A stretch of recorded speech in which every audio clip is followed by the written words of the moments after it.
그리스도에서 안에 사랑하는 새순 가족 여러분, 오늘 우리가 살피는 7장 말씀은 가나안 정복을 앞두고 주신 말씀입니다. 사실 지금 이스라엘이 들어가려고 하는 가나안 땅은, 오늘날의 팔레스틴은 당시에 비어있는 땅이 아니었습니다.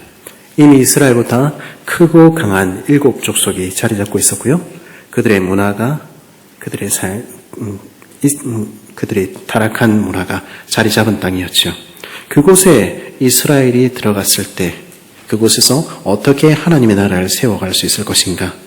하나님께서는 이 말씀을 통해서 하나님의 백성들이 이 세상 가운데서 우리보다 훨씬 커 보이고 우리를 어떻게 할지 못할 것 같은 그러한 악한 세상 가운데서 어떻게 하나님의 나라를 세우며 살아갈 것인가, 그 말씀 들려주시기를 원하시는 것입니다.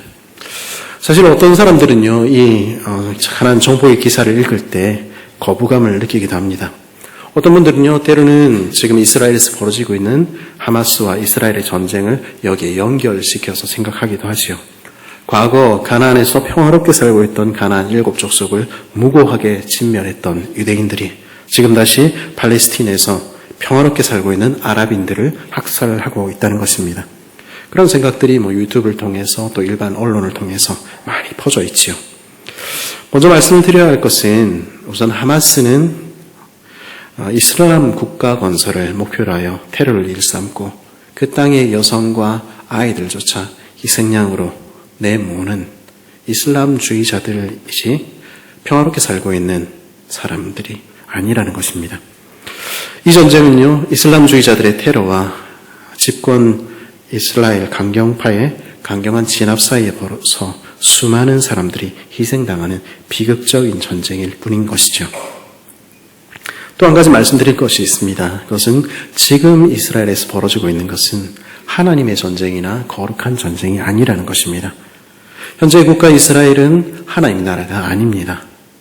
하나님께서는 이스라엘에게, 유대인들에게 아랍인을 진멸하라 그렇게 명령하신 적이 없습니다. 이것은 거룩을 위한 전쟁이 아니지요. 보다 문제가 되는 것은 가나안 정복 전쟁을 우리는 진멸로, 일종의 인종 청소로 이해하는 것입니다. 하나님의 전쟁을 그렇게 생각하는 것이죠. 그러고는 사람들은 말합니다. 역시 종교는 인류의 해악이야. 구약의 하나님은 잔인한 하나님이야. 과연 그런 것일까요? 사실 우리는 쉽사리 오해하고 섣불리 판단합니다. 그리고 틀린 줄도 알면서도 잘못을 인정하지 않고 고집을 부리기도 합니다. 그러나 그래서는 되지 않는 것이죠. 우리의 생각과 판단을 다하기 전에 우리가 먼저 해야 할 일이 있습니다. 그것은 우리의 생각과 우리의 판단을 멈추고 눈을 크게 뜨고 말씀 앞으로 나아가서 하나님이 정말로 뭐라고 말씀하시는지, 성경에 정말로 뭐라고 적혀 있는지 듣는 일입니다. 그때 우리는 하나님이 누구신지 알게 될 것입니다. 그리고 우리에게 무엇을 원하시는지 발견하게 될 것입니다. 오늘 우리는 2절 말씀을 통해서 이렇게 말씀하시는 하나님의 음성을 듣게 됩니다. 내 하나님 여호와께서 그들을 내게 넘겨 내게 치게 하시리니 그때 너는 그들을 진멸할 것이라. 진멸하라. 완전히 없애버리라 하는 명령을 듣게 되는 것입니다. 이 말씀을 들을 때 우리는 가나안 사람들을 다 싹 죽이는 것으로 이해하지요. 그런데 그렇게 보면 우리 오늘 본문이 이상하다는 것을 발견하게 됩니다. 2절에서 진멸하다고 말씀해놓고는 바로 이어진 3절에서 뭐라고 얘기합니까? 언약을 맺지 말고 불쌍히 여기지 말고 혼인하지 말라. 다 죽였는데 그런 이야기를 할 이유가 없지 않겠습니까? 실제로 이스라엘 가나안 정복 전쟁에서도요, 끝내 하나님을 막아섰던 여리고성은 상징적으로 진멸당했지만 그 이후의 성들을 점령할 때 하나님께서는 그들을 다 죽이라 이렇게 말씀하시지 않는 것입니다.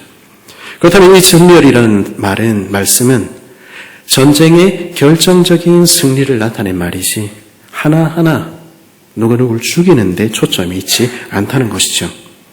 그리고 22절 이하에서 하나님께서는 어떻게 말씀하십니까? 내 하나님 여호와께서 이 민족들을 내 앞에서 조금씩 쫓아내시리니 23절에 보니까 마침내 진멸하시고 그들의 왕을 내 손에 넘기시리니 여기서 진멸이 한 번에 이루어지는 과정이 아니라 싸우고 싸워서 마침내 그 결과로 진멸하게 될 것이다 하는 것입니다. 우리의 전쟁이 끝나게 될 때 마침내 얻게 될 최후의 승리에 대해서 말씀하는 것이죠. 그리고 그 이전의 전쟁의 과정에서 하나님께서 기업으로 주신 우리 삶의 자리에서 하나님의 백성인 우리가 어떻게 살아야 하는가, 그게 진멸에 관한 이야기, 전쟁에 관한 이야기라는 것입니다. 에베소서 6장 12절에서 바울은 어떻게 이야기합니까? 우리의 씨름은 혈과 육을 상대하는 것이 아니요 통치자들과 권세들과 이 어둠의 세상 주관자들과 하늘에 있는 악의 영을 상대함이라. 이것은 구약에는 달랐고 신약에는 새로 주어진 말씀이 아닙니다.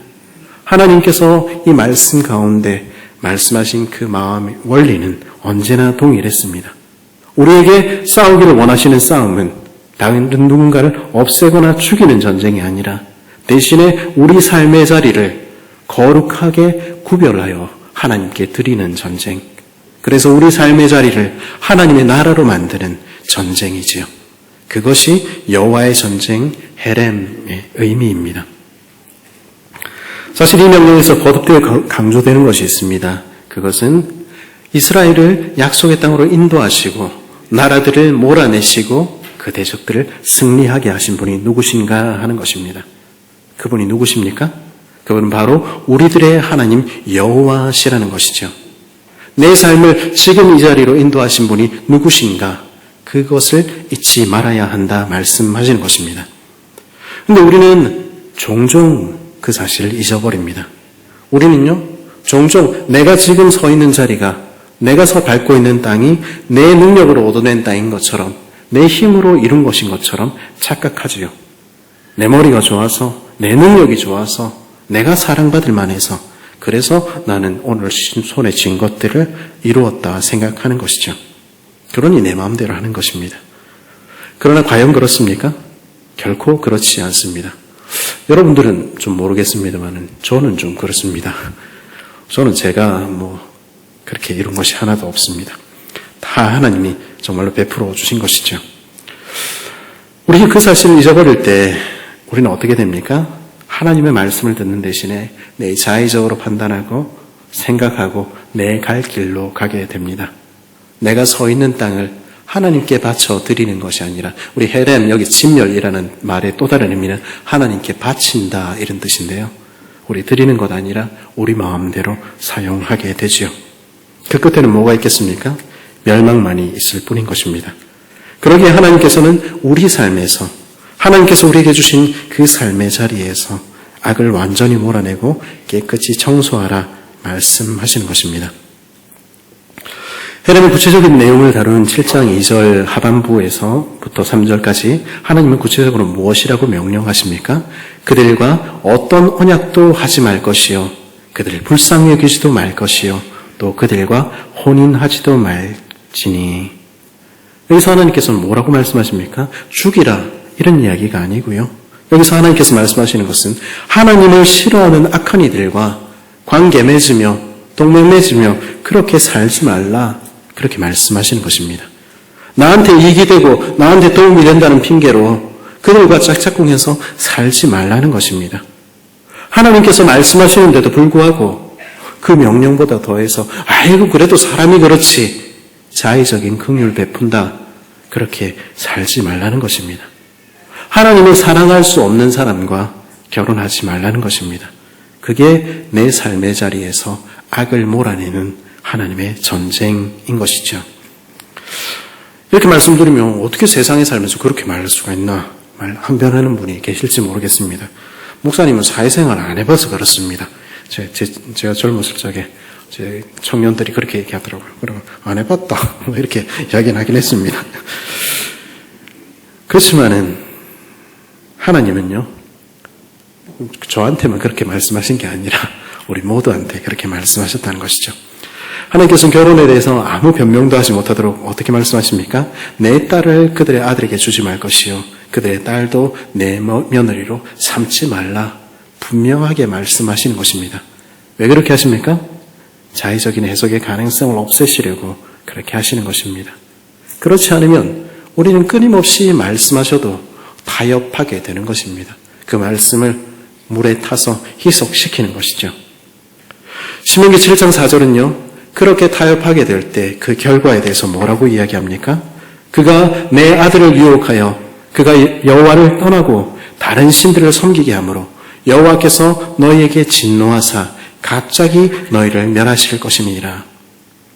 그렇게 살다가는 그 결과는 다른 신을 섬기고 멸망당하는 것밖에 없다는 것입니다. 하나님이 지금 말씀하시는 것은 이 세상 속에서 어떻게 사람들과 관계를 좋게 하고 사는가 그 이야기하는 것이 아니라 본질적인 유일신앙에 관해서 말씀하고 있다는 것입니다.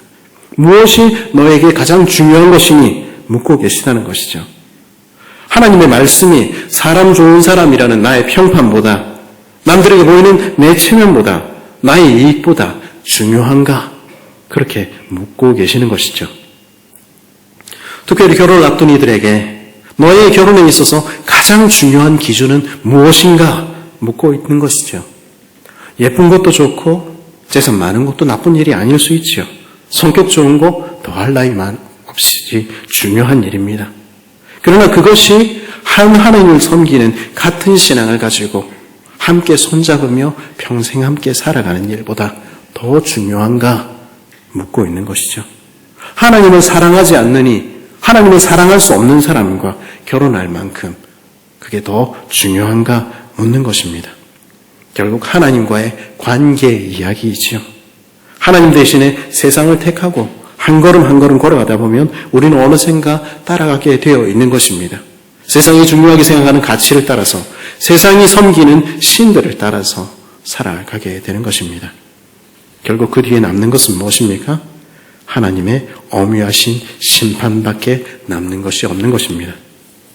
그 악한 세상에 가나안의 7 족속을 심판하시는 날에 우리 역시 멸망하게 될 것이라 말씀하시는 것입니다. 한 가지 말씀을 드려야 할 부분이 있을 것 같습니다. 그것은 가나안의 7 족속은 무고하지 않았다는 것입니다. 하나님께서 그들을 심판하신 것은 그 자신의 죄 때문이었지 이스라엘에게 땅 주려고 그들을 몰아낸 것이 아니었다는 것이죠. 사실은 이 가나안 땅을 기업으로 주시겠다고 하나님께서 아브라함에게 약속하신 때는 이 말씀의 때로부터 430년이나 더 전의 이야기였습니다.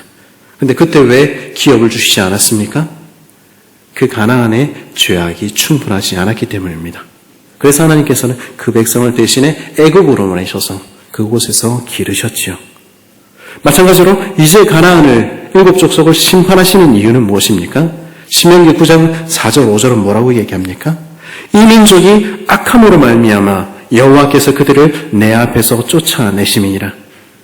내가 가서 그 땅을 차지함은 이 민족이 악함으로 말미암아 내 하나님 여호와께서 그들을 내 앞에서 쫓아내심이라. 분명하게 말씀하고 있는 것입니다. 이 백성은 이 악한 세상은 심판당할 만하기 때문에 하나님이 심판하신다는 것입니다. 그들이 얼마나 타락했는지 지금 이집트나 우리 생각에는 가나안이나 별로 다를 게 없는 것 같은데 이집트의 고대 기록조차 그 가나안의 타락상에 대해서 탄식을 하며 기록하고 있는 거 우리 보게 되는 것입니다. 자신의 아이들을 불에 태워서 제물로 삼는 것입니다. 우리 집 잘 되라고 이 건물 튼튼하게 지으려고 그 아이를 태워서 밑에 갖다 묻는 것입니다. 그게 가나안의 문화였지요. 하나님은요, 결코 내 자식에 입 채우려고, 내 자식에게 땅 주려고 남의 자식 것, 남의 땅 빼앗아서 주시는 그런 하나님 아니십니다. 만약 하나님을 그렇게 본다면 하나님을 너무 허술하게 본 것이죠. 하나님 그런 분 아니십니다. 하나님은 이 악한 세상을 심판하시는 것이죠. 그러나 하나님께서 그 백성이 우리에게 물으시는 것은 이 악한 세상에 대해서 물으시는 것이 아닙니다. 그분이 관심 있는 것은 바로 저와 여러분의 삶인 것이죠. 너는 네 삶을 내가 내게 준 기업에서 거룩하게 살고 있는가? 그곳에 하나님의 나라를 이루고 있는가? 물으시는 것입니다. 5절에서 그래서 우리는 하나님의 전쟁의 또 다른 내용들을 발견하게 되지요. 거기 우리가 싸워야 할 거룩한 싸움에 대해서 무엇을 알려줍니까? 오직 너희가 그들에게 행할 것은 이러하니 그들의 제단을 헐며 주상을 깨트리며 아세라 목상을 찍으며 조각한 우상들을 불사를 것이니라. 하나님께서는 너를 유혹하고 결국 멸망길로 이끌 우상을 부수라 말씀하시는 것입니다. 사람들은 말하지요. 제단에 드려서 복 받는다던데 그거 못할 게 뭐가 있냐. 그거 좀 남겨놓는다고. 그거 전통인데 그게 내 삶에 무슨 지장이 있나. 그래서 세상의 신들을 섬기는 것입니다. 오늘날 우상을 섬기는 일들을 많지 않을지 모르겠습니다. 그러나 여전히 눈에 보이지 않는 신들, 그것만 가지면 행복할 것처럼 우리를 속이는 이 땅의 우상들은 여전한 것입니다. 하나님께서는 우리 마음 가운데 있는 우리가 정말 하나님보다 소중히 여기는 그것들을 버리고 불사르라 말씀하시는 것입니다. 그게 네가 싸워야 할, 진멸해야 할 너의 가나안의 싸움이라 말씀하시는 것입니다. 왜 그렇게 해야 합니까? 그 이유를 오늘 말씀 6절은 뭐라고 이야기하지요? 너는 여호와 내 하나님의 성민이라. 내 하나님 여호와께서 지상 만민 중에서 너를 자기 기업의 백성으로 택하셨나니. 우리가 거룩한 백성이기 때문이라는 것입니다. 거룩이라는 말의 의미가 무엇입니까? 구별되다, 특별하다 하는 의미 아닙니까? 우리는 하나님의 특별한 백성, 하나님의 자녀라는 것입니다. 여기서 하나님이 자기 기업의 백성이라는 말이 의미하는 것은 무엇입니까? 이 말은 가장 소중한 보물, 히브리어로는 세굴라라고 하는 그것입니다. 하나님께서는 우리에게 그렇게 말씀하시는 것입니다. 너는 내게 특별한 아이야. 너는 내 가장 소중한 보물이란다. 나는 그렇게 너를 사랑해. 주님 그렇게 말씀하시는 것이죠. 하나님 우리를 사랑하시는 이유가 무엇입니까? 하나님께서 우리를 자기 백성 삼으신 이유가 무엇입니까? 어제까지 제가 아버지 학교를 하면서 어제까지도 숙제를 잘 못해가지고 혼나고 이러면서 숙제가 끝이 났습니다. 숙제 중에 하나가 아내를 사랑하는 20가지 이유를 적어라 이런 것이 있었습니다. 그래서 제가 지난주에 제가 제 아내를 왜 사랑할까 곰곰이 고민을 해봤습니다. 물론 제 젊은 시절에 제 이상형이 지혜로운 여자이긴 했습니다. 머리 좋은 여자는 아니고요. 지혜로운 여자이긴 했습니다. 제가 제 젊은 날에 저를 가만히 들여다보니까 제가 기분파였거든요. 그때 가만 놔두면 인생이 망할 것 같더라고요. 그래서 내가 만날 사람은 좀 지혜로워서 이게 저를 갖다가 좀 망하지 않게 좀 해줘야 되지 않을까 이런 생각했습니다. 그런데요, 제가 그것 때문에 제 아내를 만난 것이 아닙니다. 사랑할 때는 그런 조건들이 하나도 생각이 안 나는 것이죠. 하나님의 사랑도 마찬가지 아니겠습니까? 하나님이 왜 사랑했습니까?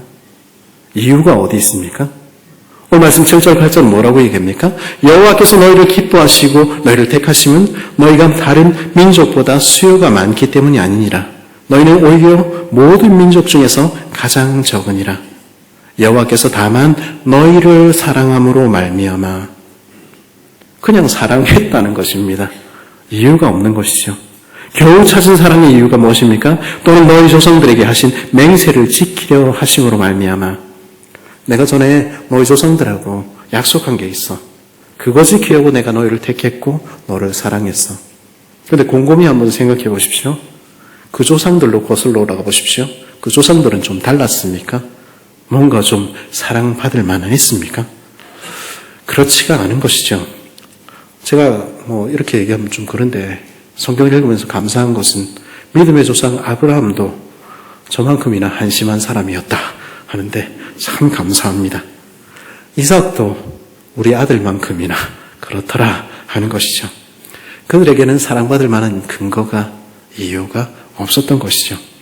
더 거슬러 올라가 볼까요? 창세기 3장의 타락 이후에 하나님께서 언약을 주시고 구원을 주시는 첫 장면으로 올라가 보십시오. 거기서 우리가 발견하게 되는 것은 하나님을 배신한 죄인의 모습밖에 없습니다. 하나님께서 명령하신 단 한 가지, 네가 내 말을 귓등으로라도 듣는다는 그 한 가지, 선악을 알게 하는 열매, 그거 하나만 먹지 마라 그렇게 얘기했는데 그거 하나, 마지막 하나조차 깨뜨려버리는 것이 우리네 인생이더라는 것이죠. 그런데 하나님은 그 자리에서 어떻게 하십니까? 그 배신의 자리에서 언약을 맺으시며 뭐라 말씀하십니까? 내가 너를 찾아갈게. 내가 너를 구원해 줄게. 내가 너를 사랑할게. 말씀하신 것입니다. 거기 이유가 어디 있겠습니까? 더 거슬러 올라가 보십시오. 아담과 하와를 창조하신 하나님, 그들을 축복하시고 외로운 그들의 인생에 내 약점, 내 치부 모두 보여도 부끄럽지 않은 단 하나의 절대적으로 믿을 수 있는 일을 주시고 모든 것으로 복 주시던 그 순간, 그럼 거기에는 사랑해야 할 이유가 있습니까? 아니요. 거기에도 하나도 없는 것입니다.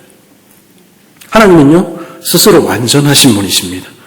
삼위 하나님의 사랑의 관계는 그 자체로 온전합니다. 하나님께는요, 우리를 창조할 이유도, 우리를 사랑할 이유도, 우리에게 복 주실 이유도, 타락한 우리를, 죄인인 우리를 구원할 이유도, 그런 보잘것없고 형편없는 저와 여러분 때문에 하나님께서 직접 찾아가실 이유도, 그 죄인을 대신해서 자신이 십자가에 달려 돌아가실 이유도 없는 것입니다. 사랑해야 할 이유는 없는 것이죠. 그런데 하나님은 어떻게 하시는 것입니까? 그저 사랑하신 것입니다. 왜냐하면 그게 하나님의 사랑이기 때문입니다. 그래서 그 사랑에 감격한 요한은 우리에게 뭐라고 이야기합니까? 다른 할 말이 없어서 뭐라고 우리에게 들려줍니까? 하나님은 사랑이시라. 그게 전부라는 것입니다. 구절은 어떻게 이야기합니까? 그런즉 너는 알라. 오직 내 하나님 여호와는 하나님이시요 신실하신 하나님이시라. 그를 사랑하고 그 계명을 지키는 자에게는 천대까지 그의 언약을 이행하시며 인애를 베푸시되. 그 하나님을 알라고, 그 하나님을 사랑하라 말씀하는 것입니다. 그러면 나는 언약을 지키고 변치 않는 사랑으로 너를 사랑할게 말씀하시는 것입니다. 나를 사랑하기만 하고 내 말에 귀를 기울이기만 하면 나는 천대까지 너를 사랑할 거야 말씀하시는 것입니다. 천대가 얼마나 긴 시간일까요? 제가 엊그제 그 세미나를 마치고 세미나를 하면서 공자의 후손과 공자의 79대 후손과 앉아서 같이 밥을 먹었습니다. 우리 세미나에 오신 목사님인데 자기가 공자의 79대 후손이라고 말씀하시더라고요. 아, 그렇구나. 그런데 공자가 기원전 500년대 사람 아닙니까? 지금으로부터 2500년 전 아닙니까? 그런데 그때부터 해도 지금까지 79대밖에 안 된 것입니다. 근데 천대라니요. 1000년이 아니고 2000년이 아니고 만년, 아니 세상이 끝날 때까지 이어지는 영원한 사랑으로 나는 너를 사랑할게. 하나님 그렇게 말씀하시는 것입니다. 그런데도요, 우리는 하나님의 복수하시겠다는 말씀과 멸망시키겠다는 그 말씀에만 귀가 쫑긋합니다. 그것만 들리지요. 그를 미워하는 자에게는 당장에 보응하여 멸하시나니 여호와는 자기를 미워하는 자에게 지체 아니하게 하시고 당장 그에게 보응하시느니라. 이런 말씀을 볼 때마다, 진멸하겠다는 말씀을 볼 때마다 우리는 말하죠. 그것 봐, 하나님도 별 수 없잖아. 맨날 모든 거 다 해줘도 안 해준 그 한 가지 기억하는 그런 자식처럼 우리는 그렇게 하는 것입니다. 그러면 하나님께서 왜 이렇게 무서운 경고를 하십니까? 벌 주시기 위해서 그렇게 말씀하십니까? 벌 주려면 그냥 주면 되지요. 하나님께서 그렇게 말씀하시는 이유는 우리가 지금이라도 하나님의 말씀을 듣고 복 받도록 하기 위해서, 주님의 사랑 안에서 우리 삶이 복되도록 하기 위해서 그렇게 무섭게 말씀하시는 것입니다. 하나님은요, 자신을 누구라고 소개하십니까? 12절에서 뭐라고 말씀하십니까? 너희가 이 모든 법도를 듣고 지켜 행하면 내 하나님 여호와께서 내 조상들에게 맹세하신 언약을 지켜 내게 인애를 베푸실 것이라. 나는 복 주는 하나님이야. 나는 너를 사랑하는 하나님이야. 그렇게 말씀하시는 것입니다. 그렇게 말씀하셔도 우리는 때로는 내가 이 말을, 하나님의 말씀을 듣고 그 율법을 지키면 복을 주겠다 말씀하시는 하나님의 조건처럼 생각합니다. 그거는 그렇지가 않습니다. 그거는 성경을 잘못 읽는 것이죠. 잘 살펴보십시오. 지켜 행하는 것은 12절부터 이어지는 복의 이야기를 보십시오.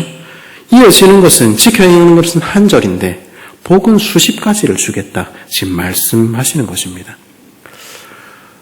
제가 예전에는요, 제가 항상 그랬기 때문에 그때 예전에는 저는 복을 받으려고 예수를 믿나 이렇게 생각한 적이 있었습니다. 사람이 복 받으려고 그렇게 하냐, 사람이 쪼잔하게 복 안 주셔도 믿어야지. 그때는 제가 영화도 책도 비극만 좋아할 때였습니다. 근데 요새 보니까 복이 참 좋은 것 같더라고요. 왜 그렇습니까? 인생은 내 힘 가지고 되는 게 아니기 때문입니다. 내 능력으로 살 수 없기 때문입니다. 인생은 비극이지요. 거기에는 하나님의 도우심이, 하나님의 복이 꼭 필요한 것입니다. 하나님께서는 하나님의 이야기에 귀 기울이는 이에게, 하나님을 사랑하는 이에게 어떤 복 주시겠다고 약속하십니까? 12절부터 뭐라고 말씀하십니까? 내 조상들에게 맹세하신 언약을 지켜온 이에게 인애를 베푸실 것인데 복을 주시고 번성하게 하시고 내 소생에게 은혜를 주시고 내 토지 소산과 곡식과 포도주와 기름을 풍성하게 하시고 소와 양을 번성하게 하시고 만민보다 복을 받음이 훨씬 더해서 남녀와 짐승의 암수에 생육하지 못함이 없을 것이고 질병을 멀리 하실 것이고 수많은 복으로 우리에게 채우시겠다 말씀하시는 것입니다. 하나님은 자기를 복 주시는 하나님으로 우리에게 소개하는 것이죠.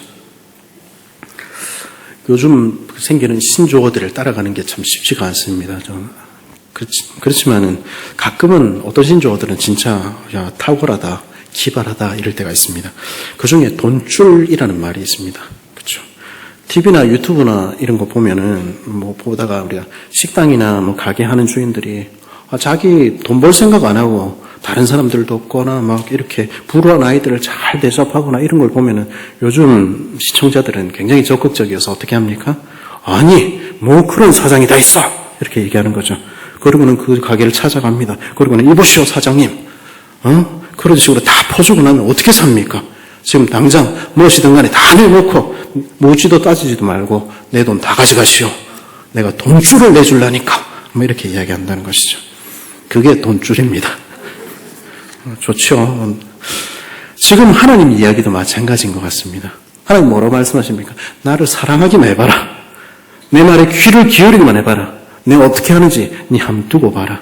내가 복줄을 내려줄라니까. 지금 하나님 그렇게 말씀하시는 것입니다. 그리하여 너는 마침내 복이 될 것이라. 하나님 그렇게 말씀하시는 것입니다. 너를 복주는 자에게 복주고 너를 저주하는 자에게 저주해요. 너는 마침내 복이 되리라. 나는 그렇게 너를 사랑한다 말씀하시는 것입니다.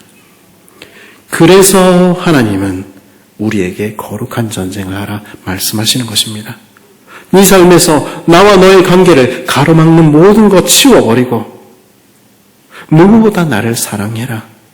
나를 사랑하지 않는 사람과 관계 맺지 말고 너를 유혹해서 멸망시킬 것 치워버리고 나를 알고 내 말에 귀를 기울이라 말씀하시는 것입니다. 하나님은요, 누군가를 사랑하면 그 사람 사랑하는 것 사랑하게 되지요. 그 사람 좋아하는 것 하고 싶은 마음이 들지요. 하나님 우리에게 그것 원하시는 것입니다. 나를 사랑해서 이 삶에서 나를 섬기지 못하게 하는 것들 치워버리고 나만 사랑하렴. 나는 세상의 누구보다 너를 사랑하는 하나님이니까 말씀하시는 것입니다. 두려워하지 마. 내가 다 할게. 겁낼 필요 없어. 나는 힘이 센 하나님이잖아. 내가 너와 항상 함께 있어. 하나님 그렇게 말씀하시며 혹시나 들짐승에 상하지는 않을까 그 백성들을 조금씩 몰아내시며 낮의 해와 밤의 달이 상하게 할까 밤낮 주무시지도 않고 지키시며 우리에게 말씀하시는 하나님, 그 하나님이 우리 하나님이십니다.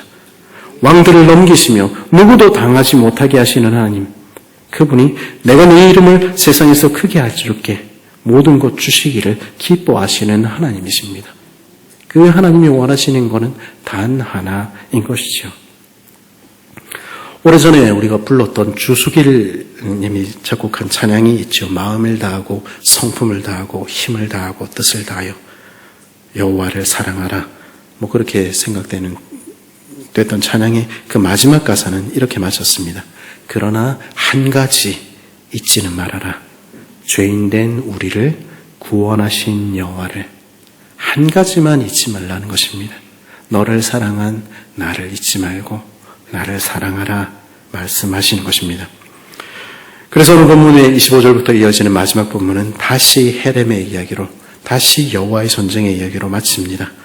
나와 너 사이를 가로막는 것 우상들, 그깟 금부치들 욕심내지 말고 더러운 것들 네 삶에 들이지 말고 나만 사랑해라.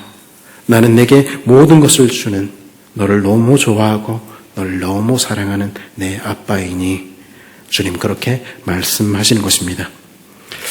그리스도에서 하는 사랑하는 새순가족 여러분, 가나안의 정복 이야기는요, 팔레스틴 사람들에 대한 인종 청소 이야기가 아닙니다. 하나님은 그런 하나님 아니십니다. 하나님의 명령을 우리 눈으로 자세히 보십시오. 너와 나 사이를 가로막고 있는 그런 것이 무엇인지 그거 제거해버리라. 너를 유혹하고 내게 복준다고 말하는 우상들, 결국 너를 멸망으로 이끄는 것들, 그거 너에게 두지 마라. 그것들을 내 삶에서 제거하고 내 삶을 거룩하게 해라. 나와의 관계부터 새롭게 하자꾸나. 그게 하나님의 전쟁의 명령, 우리가 싸워야 할 싸움이라 말씀하시는 것입니다. 우리 하나님이 누구신지 기억해 보십시오. 그렇게 우리에게 명령하신 하나님이 누구신지 우리 기억해 보십시오. 나는 너를 너무 사랑하는 여호와이니 나는 오늘도 하늘에 속한 모든 신령한 복으로 너에게 복주기를 기뻐하는 하나님이니 나는 나 자신을 너에게 주고 만년이 지나고 아니 영원의 세월이 지나도록 너만 사랑하는 하나님이니 하나님 그렇게 말씀하시는 하나님이십니다. 혹시 우리에게 남아있는 더러운 삶의 모습은 없습니까? 내 삶의 자리에서 하나님보다 더 귀히 여기는 관계들은 없습니까? 내가 놓지 못하는 죄악의 모습들은 없습니까? 내 삶을 오염시키고 내 가정을 파괴할 줄 알면서도 그 끝내 우리가 놓지 못하는 것들은 없습니까? 그것들을 계속해서 걸어갈 때 우리는 세상이 멸망당하는 날 우리도 심판을 피할 수 없을 것입니다. 그래서 주님 오늘도 우리에게 말씀하시는 것입니다. 내게서 더러운 것들 제하여 버리고 나만 사랑해라. 나만 사랑해라. 그렇게 내 삶을 거룩하게 하여 하나님만 사랑하기로 작정하는, 하나님을 더 사랑하기로 작정하며 싸워가는 거룩한 전쟁을 내 삶에서 시작해가는 그런 복된 우리 새순 식구들 되기를 간절히 바랍니다.